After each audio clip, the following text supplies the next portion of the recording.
Welcome to another episode of Voyages.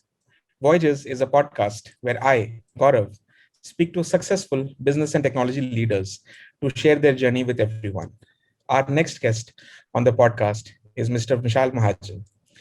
Mr. Vishal did his PGDM from IIM Ahmedabad in 1997, and with more than 20 years of work experience, he is now the CEO of Jubilant Consumer. Welcome, Vishal. It's such a pleasure and honor to have you on my podcast. Thank you, Gaurav, and thank you for having me.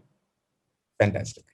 So Vishal, we'll start with your background, your education. So you did dairy tech engineering, which is something which is very peculiar, very niche.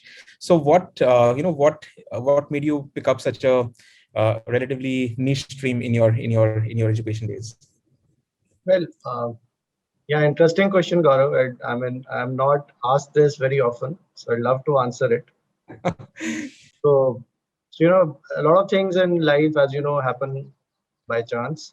So this choice was driven by one of my classmates in school, whose brother happened to go to the same school, and he had a fantastic experience. And at the same time, at that time, food processing was emerging as a new sector. So, so while there were choices of other branches, this branch appealed to me for its, its potential and the fact that it offered great opportunities. And I like to do things which are relatively unexplored. So it was a judgment call. It's played out well for me, and quite frankly, those 4 years are, are college years that I really cherish. So happy for that decision. Fantastic, fantastic. It's such a different stream. It sounds like such a different stream now, and the choice of doing something, which is a road which is less taken. I think that requires guts also, Vishal. I think so. That's a good. I think probably 20 years later, you realize that yeah, it was a good choice and probably set the foundation for the rest of your career somewhere. Now, in fact, there's something I'd like to talk about my alma mater, Uh, National Dairy Research Institute, Karnal. Um, so it had the experience was unique in the sense that at that time NDRI Karnal had a rule that uh, they would pick students from across India from all the states. So my batch, and while it was a small batch of 15 students, each one of us came from a different state.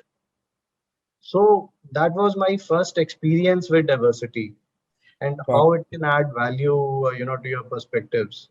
Coming from Punjab, interacting with people from 15 states was a learning experience in itself. And I can talk a lot more about college, but I think given the constraints of time, I'll stop here. Oh, definitely. I think so. That is absolutely right. So, when I went to my college in South India, it was the really for the first time that even I started interacting with what you describe as diversity. We had students coming from North India, definitely outside of Delhi, and a bunch of them coming from Andhra Pradesh, many of them from, Chennai, many of them from, let's say, some parts of Kerala. It was such a, mind-blowing experience for me as well, because that was the first time where I started understanding how much your experiences in life actually change your perspective of looking things. That is my first exposure. College was my first exposure towards diversity as well. That's so good to know. And so after that, definitely IIM Ahmedabad happened. It's one of the most prestigious colleges of the entire world, probably. So one of the questions that I think I have been very fascinated about, and probably just want to hear it directly from you, is that how important is the MBA degree when it comes to pursuing a good successful company or a good leadership role in a big company? Is that a skill that you can actually organically acquire by just being there and doing that? So what is your take on that, Vishal? There are two parts to that question, and as you were asking, and I'm thinking now, the first part is managing a situation or a context, and the second part is figuring out the path for your organization. So as young professionals join the organizations, they have a certain role to do, a certain task to perform, a certain goal to deliver. As you rise higher in your career, the problems become more nuanced. They You have to see around the edges. You have to figure out solutions for problems that still not have announced themselves. So, so it becomes more and more amorphous as you grapple with less and less concrete challenges and more challenges which uh, either don't have straightforward solutions or don't need specific applications. So I would say that the entry level jobs in India, a lot of them, a large number of them, might not require a skill that MBA teaches. But leading an organization, leading a team, you need to draw upon certain skill sets and experiences which an MBA school does definitely provides you. The 2 years of learning in a good school gives you the frameworks to think, it gives you the network to access when you need it, and it gives you the resources to tap into whenever you need to. And I would think that for leaders of organizations, whichever stream, the higher education, and you could higher education forces you to apply yourself, whether it is an MBA or an MS or a PhD, and you definitely evolve as a scholar, as a person, and as a manager also. So it stands. It I would not say that it is an absolute must, because you have several successful business leaders without an MBA. But I would say that probability of success definitely increases because it enriches your context and the ability to think. And with the fast pace with which the world is evolving, the definitions of higher education will change, the labels will change, the curriculums will change. But what needs to be honed is the ability to grasp, the ability to compete, the ability to handle pressure, and the ability to simulate situations ahead of time. And whichever path gives you that ability, and whichever stream gives you that ability, will be valuable. I believe MBA from a good school has all the ingredients that you need to lead an organization if you do it well, and you absorb the maximum that you can. Fantastic. Good to know that. I mean, I've also heard this many times that it's less about the college and more about the alumni. I think it just gives you the right connections. I mean, just before we started the podcast, we were talking about some of your, classmates. So just, that level of connections, that level of, people that you can tap into, perhaps chat casually if there's a problem, that you're facing. I think it just matters a lot, in my opinion. A lot of people, I think, if just by knowing the right person, just by having get access to opportunities which otherwise the world perhaps does not end up seeing at all. So that is something that I also kind of believe in. So I'm not an MBA personally, but I still lead an organization. I do say that that's a dilemma that I always face, personally, whether or not I should have done an MBA in my life or not. That's a question that I always keep asking myself. But it's good to know your perspective, Vishal. Thanks a lot for that. Now, as the CEO of a relatively large company now, would love to know your experiences on your career so far. So it's obviously been a long career. You've done, worked with several organizations and played several roles. So if we start and rewind it from your graduation day at IIM Ahmedabad, and just probably do a quick summary of the past 20-22 years since you've been in the industry, what do you think have been some key I would say key milestones, and some interesting experiences that you've gained along the journey? So right out of campus, I had joined Birla Management Center, and and that was the time when Aditya Birla Group had just started modernizing. Mr. Kumar Mangalam Birla, he had taken over the group, and I was in the first batch of what used to be called as group management trainees. So my work there was on project finance, financial modeling, and and I spent around 3 years and then did a stint in Times of India Group. Used the same skills at that time. Times, it was used to be known as Times FM, which later was christened as Radio Mirchi. So using the skills that I had acquired in my previous assignment, I participated in the Times FM auctions, and so that was an interesting experience. We launched retail. It was the music stores were known as Planet M, which Times of India had launched. So I played a role there. A lot of learnings from those experiences. I remember that we our entire business model was based out of retailing music cassettes and CDs, which became redundant because MP3 formats came in and the entire music became digitized. So I could see the disruptive power of technology even then.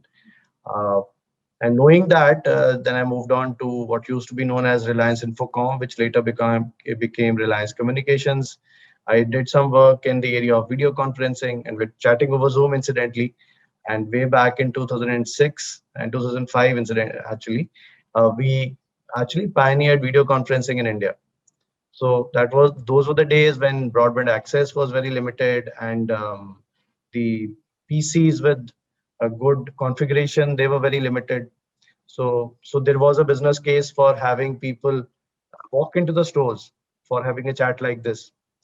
So that service became very popular. We launched a lot of broadband services, which were enabled by what is now ubiquitous optical fiber network across the country. But at that time, our Reliance web stores were connected over that optical fiber network. So we used to have queues of people, wanting to buy those 500 rupees air Deccan tickets, and people queuing to actually do stock trading, or people queuing to actually just surf the net or play video games. So it was an interesting experience. So Reliance Infocom later became Reliance Communications, and subsequently, so I've been with Jubilant Bhartiya Group, since 2008. And first 5 years I was in strategy and new business. I was very closely involved in the Dunkin' Donuts entry into India and lots of other group level initiatives. So I was focusing on food and retail businesses for the group. And later on, it was an entrepreneurial venture, which I'm now leading. And in fact, I've been leading from day one, Jubilant Consumer Private Limited. So this company was formed to solve a lot of problems for food service industry, and and it has been a very purposeful and a very useful and very enriching experience, in the sense that we've got the freedom to explore different business segments, business models, business opportunities, and and Jubilant Group thrives on innovation, and that's something which is very close to our heart. So that's been our journey. So that's been my journey so far. But I would think that it's very deeply intertwined with the venture that I've been leading for the last 8 years. So that's, Fantastic. yeah.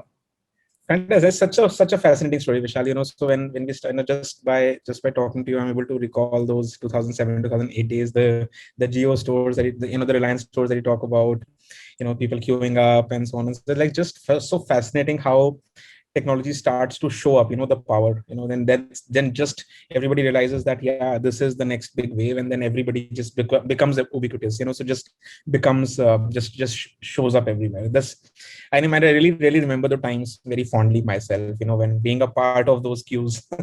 Actually you really, really wanting to understand what this company is up to, really wanting to see what the power of technology is. I was a kid that time. I just graduated from college, so this was something that it was new to me as well. We were also very fascinated about all these new things. So happy to speak to somebody who's been leading that right from that point. Fantastic. And talking about Jubilant, so it's been a very interesting, or I would say very different journey the past 1.5 years or so, with COVID coming into picture. So in your particular vertical, how are things have been? Have they been like different from the usual business as usual, or have they been like better or worse? How has been the COVID impact for you? Uh, well, it's been mixed. I would say there's been obviously there was an impact, but a lot of unanticipated changes also. Since we were classified as essential services, we never stopped our services. We were continuously working. So the challenge of keeping the business running with the chaos and mayhem all around. So that's been taxing. Can't deny that. But at the same time, different models of working have evolved for every business and for our business too. Um, so we do stuff which actually is the backbone of a lot of organizations across the country in fresh produce and various raw material ingredients and all the B2B products that we supply. So it is essential to keep those wheels running. And for us, the demand shocks, we have coped with demand shocks in the sense that demand has plummeted and then it has risen back equally sharply. And then it has plummeted again. So, and then it has risen back against sharply. So for us, just like these COVID waves, business has come in waves, and each wave brings its own challenges. So we've learned to be nimble about managing inventory. We've learned to be nimble about managing costs. We've learned to be nimble about managing emotions because it's been an emotional coaster. We've learned about managing crisis, and we've learned the value of helping out in the times of need. Because at the end of the day, an organization is a collection of people, and if the people are connected or feel connected to the organization, the organization sustains and survives. Otherwise, it withers away. So that's the lesson which may not get articulated very often, but that's a lesson which a lot of us have internalized, and it's showing up in many different ways across organizations. Another impact has been that that the entire world acknowledges, and even a company like us acknowledges, is that hybrid model is here to stay. And while there may not be any, or there may or may not be any codification of those kind of rules or boundaries, but people are much more comfortable. I've seen people adapt to this mode of working who are in their 50s, who are in their 60s, and obviously younger people are faster to adapt. So, so the attitudinal difference between what used to be known as millennials and people in their 40s or 50s, I think that this pandemic has bridged that gap, and people have started understanding each other better, and people have started understanding the constraints of time better. And I think overall, in the long run, industry will improve its productivity. And while the entire pandemic has been very sad, and all the unfortunate situations that everyone has gone through, but on the whole, for business, we've learned a lot, and we've implemented those learnings as well. Fantastic. I think that's such a good thing to know. I mean, we are also right now both in our respective homes and basically chatting. In a pre-COVID world, I probably would have visited you in your office and probably set up this call in a more of a face-to-face manner.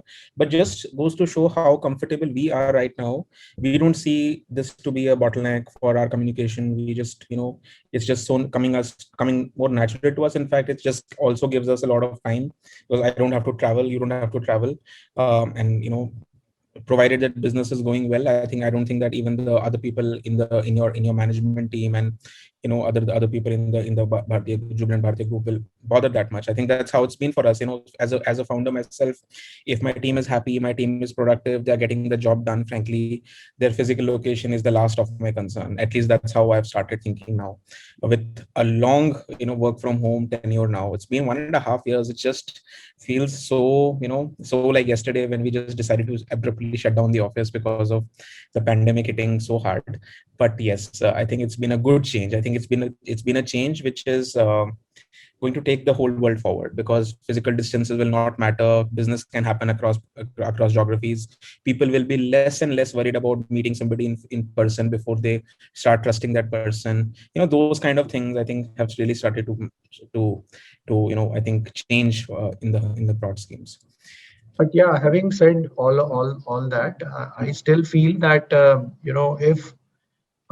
if the skill sets are replaceable, and if the interlocking is not very kind of tight in a specific situation of a business, I still believe that you would be more productive if you knew the person and you met the person. So relationships will matter more. So in the way that you would want to transact with the person you know well. and that technology cannot replace. So the people who invest in hybridization or thinking about it more proactively will tend to gain, because there are a lot of conversations happening on Zoom or Teams, and they may not translate into business unless someone makes that effort. Because that effort, or that that extra mile that you travel to win business, will decline. In that situation, if somebody is investing that time to take to take out that extra effort, make that extra effort, it will matter. It will matter. Yeah, yeah, absolutely, absolutely agree. In fact, that's our experience as well. So people whom we know from the pre-COVID times, we've interacted enough number of times in person. These are the people whom we feel very comfortable when we speak online. But people where the relationship itself was formed online, I think these are the people that we have to work a little bit harder with to in order to get that trust and that kind of human interaction going with them along with the just the mere transactional nature of our work. Apart from that, yeah, agree with you.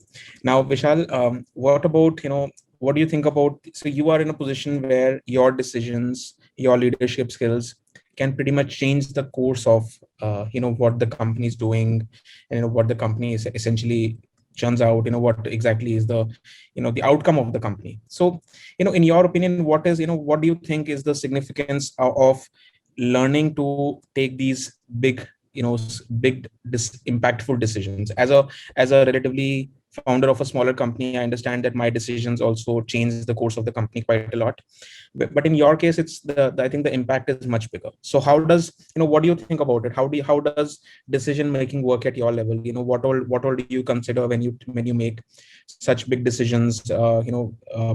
What is your radar looking like? What are the things that you consider? Because that's going to pretty much change everything that Jubilant Consumer does, or in future, let's say, the Jubilant Group does. What's your take on that? I think, as a CEO, one has to be conscious of the environment. One has to be conscious of the market forces, and one has to be conscious about the competitive landscape that comes with the job. And you see, obviously, it has to be superimposed by the margin structure of the business, the competitive position of where your organization is, and what you can execute well. So, so the decision making to a large extent is important, because the first step you take leads to many subsequent steps, down the level. So, I would think that it's, for me as a CEO, identifying the right opportunity which is driven by the the sustainable margin, sustainable market forces, and in landscape where our organization can deliver. That becomes the important ingredient for success or failure. So uh, so I think a lot of thinking needs to go through for any opportunity, and that's what we try to do. Rather than trying out 100 things, I think if we think through 10 opportunities or 5 opportunities which are thought through, the likelihoods of success are that much higher. So that's why we do give a lot of emphasis on research. We do give a lot of emphasis on simulation of starting small and scaling up what we believe is workable in the market, and also assessing our strengths and weaknesses very objectively. So and also understanding the resourcing behind the entire effort. So while it's easy to say that the people is eventually, or employees matter, the fact the choosing the right employees is always very hard work. So um, you cannot assume that a person of a certain seniority will deliver X. And a lot of times you get surprised by much younger people doing a much better job, because experience necessarily does not translate into the results in a given context unless it's a perfect fit with the situation. And I think as a manager or as a business leader, I have realized that whenever I have taken risks on people, in terms of their either experience or either in terms of their age, more often than not, the risk, the return has been good. So, it makes sense to bet on younger people, give them confidence that you're backing them up, and you will be amazed by the kind of passion they bring to the table.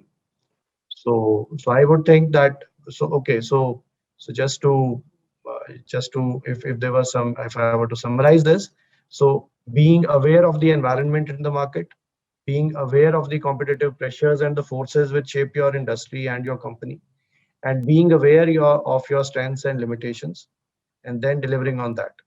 And then, while micromanaging is not appreciated much, there need to be robust processes and systems which flag off any execution misses, in terms of whether it is deliveries, or in terms of obstacles, or in terms of wherever the organization is lacking behind. So it's important to close those gaps in terms of micro situations.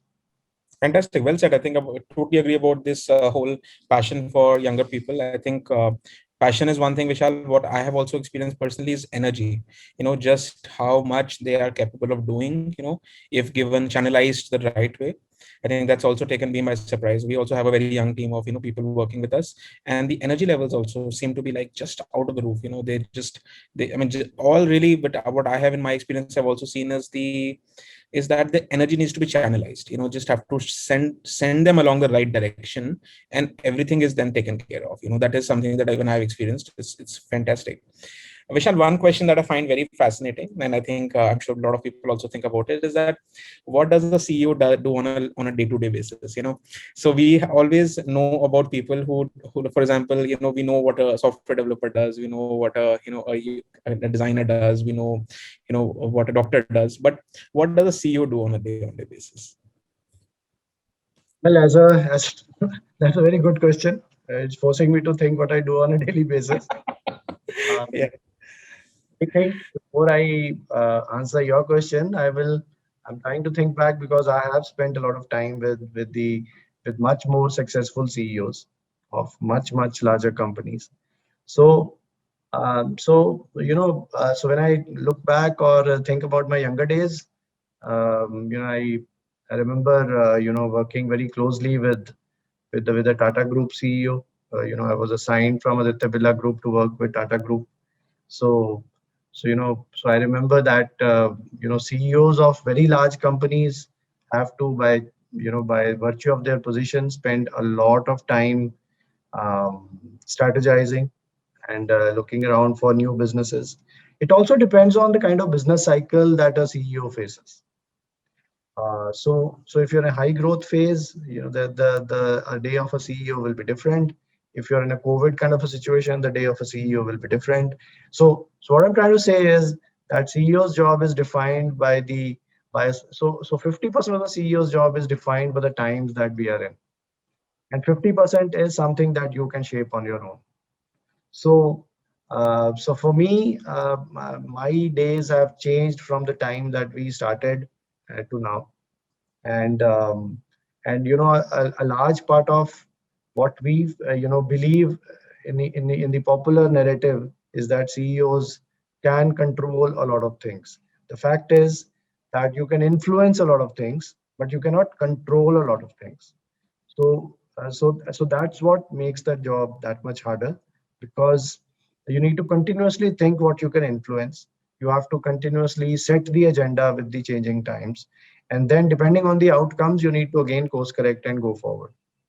So now coming to your question, um, so my days have changed. So from the beginning, when we were like writing the articles of incorporation for the company and making the first business plan, to setting up different manufacturing plants, and finding the different segments to go after, and then creating products for those segments, and finally launching those segments, and then nurturing those segments to bring the company to where it is now. So it's been a fulfilling journey. On a day-to-day basis, I think I try to do the agenda setting for the day and the week and the month and the quarter, and the year. So I try to devote some time during the day to think about the company's agenda, its objectives, its goals, its targets. Um, I do think about whether the measures that we are, measuring the company against, uh, do they need any change or are they working fine? And I do, try to block some time to look at whether the objectives and measures and targets which have been defined for the previous week or the previous month or the previous quarter or the ongoing quarter, week or month, are they on track? And once that bit of planning is done, then the rest of the day actually is execution, which means that you need to also run the systems and processes that you have defined. So the fact remains that the CEO's job and its nature changes with the size of the company. And and at this point, my organization is a medium-sized organization. So a small scale organization to a medium-sized organization to a large organization, I have seen that the day in our lives do change. So depending on again the situation, the environment, and the context in which the organization is, the priorities change, and with that, the day changes. Makes sense. Very interesting, Vishal. This is something that even I as a founder sometimes always used to wonder. Like so if the company becomes such a big organization, how does the person really sitting at the top of the pyramid? What is his day-to-day thought? What is he thinking? What is he doing? It's just fascinating stuff. And also very interestingly, we have seen that many people with very successful careers also slowly and gradually move to an entrepreneurship route. Is that something that that interests you? Is that something that you are also planning for yourself? Just love to have some thoughts on that. So entrepreneurship crosses everyone's mind at some stage of their life or careers. So like everyone, it has crossed my mind. But I think at the same time, I very well realize, being in the midst of all entrepreneurs in different sectors, working for some of the very successful entrepreneurs. So you need a certain dogged persistence and a fanatic belief that you can persevere against all odds and come out successful in the end. And passion is an overused term, but I think that for entrepreneurship, you have to have the reserves to dig in for the long haul. So while I know what makes for a successful entrepreneur, from personally for me, I haven't really given it a very deep thought, which is required to take that leap of faith. So as of now, Gaurav, I have spent my time as a professional manager, uh, and entrepreneurship is something that it may happen in future. Never say never, but that's where I am right now. Okay, sounds good. And then so I think that's been a constant debate. A lot of people that when I speak to, having a very well senior established senior job, very impactful job, and compared to entrepreneurship, these are just very different, I think, career paths. I think some people are immensely more comfortable in just having something which is impactful, very very relevant, very aligned to what they do best. And I think that's an equally good opportunity compared to somebody who says that, okay, I want to make my own career path and I want to do what I really want to do, and so on. So I think both of them have their own own places. I think both of them have their own merits and demerits. So great to know that, great to know your perspective as well. And Vishal, perhaps my last question, so what are your interests outside of work? So for example, what do you do on a Sunday? Oh no, I love cycling. Oh, So very nice. long, I love running. And last 1.5 years has been tough. You can't go out a lot. Yeah. Um, love playing tennis, Oh, and very nice. because of an ankle injury, I had to discontinue. But I want to get back on the court. Okay. Okay. Of reading, a lot of my thoughts come from reading, and I Mhm. think that's a habit that one should never give up. Yeah. Technology,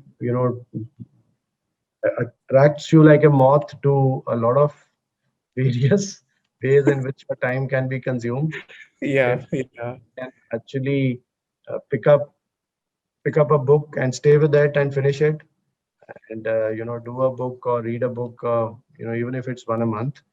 I yeah. think it adds a lot of knowledge and experience which you can learn. So there's lots to, I would say, yeah. So that's what I do on a Sunday. For sure. I've so any good recommendations in terms of a book that fundamentally changed your viewpoint or your life, or anything which was impactful? You thought, "Hey, reading this has just completely changed my perspective on something which I used to do or think earlier." Well, I think I'm a big fan of Jim Collins. Hmm. So like a lot of people, I'm sure, so a lot of us admire Jim Collins. So the entire series that is written, every single word that he says makes sense. Yeah. And I'm a big fan of Ram Charan also. Okay. So, yeah, so that's been very useful. Now, having come this far in life and career, and knowing that we're stepping into last few decades of our working experience, um, I think if you pick up any MBA book, whether it is CK Prahlad or Philip Kotler or any book, you'll be surprised to know that you can appreciate it much better now, or even business Absolutely. account, because Absolutely. because the situations that you find yourself in, you have the platform to actually internalize those learnings and apply those. A lot of times we tend to underestimate theory. That's correct. That's correct. Coming Yeah. back to the first question with which we started this discussion, is MBA useful? I Yeah. would think that if we so I pick up those books once in a while, and it always kind of leaves me with some thought of what to do next. Yeah, yeah, fantastic. I think it's rightly said about that moth theory, which is like, we just naturally just levitating towards the whole technology ecosystem, all the apps and all the smart devices and the smart TVs and the so on of the world. But it takes a lot of willpower to just say no to all of that and just focus on that book, which is the old and outdated way to still read, but still probably the best way to get something new for yourself, a new perspective, a new idea. Still just there's, and this is one thing, Vishal, I've seen, which is common across all successful people that I've interviewed so far, which is that they all read. And this is one of those things which I have noticed as a pattern, that rarely would you find somebody who was at an entrepreneur level or at a senior management level, and who doesn't have this one hobby of actually reading. No matter how much, no matter, it can be just one book a month, or it can be four books a month, it can be one book a year perhaps, but this habit is common. That is what I've also realized, and that's something that I have also started incorporating a little bit. I used to read a lot when I was in college, but when my job and when my entrepreneurship journey started, these things just somehow took second priority, very unintentionally, but just took second priority for me. So I'm getting into that groove, hopefully trying to not become that moth, and hopefully just trying to maintain my composure and just keep that book in front of me, no matter how non-technical that sounds, but that is really the only way for me to actually go ahead and do it. So that's good. Yeah, Vishal. So I think that's pretty much it from for this episode. Thanks a lot for for this conversation. I understand it's a busy day, and it's such a pleasure and such an honor to speak to you every time we do. Thanks a lot for speaking to us, and all the best, Vishal, for all your career pursuits as well. Thank you. Thanks a ton, Gaurav. And Thank, once again, thank you for having me on your show. thank you, Vishal. Thanks a lot.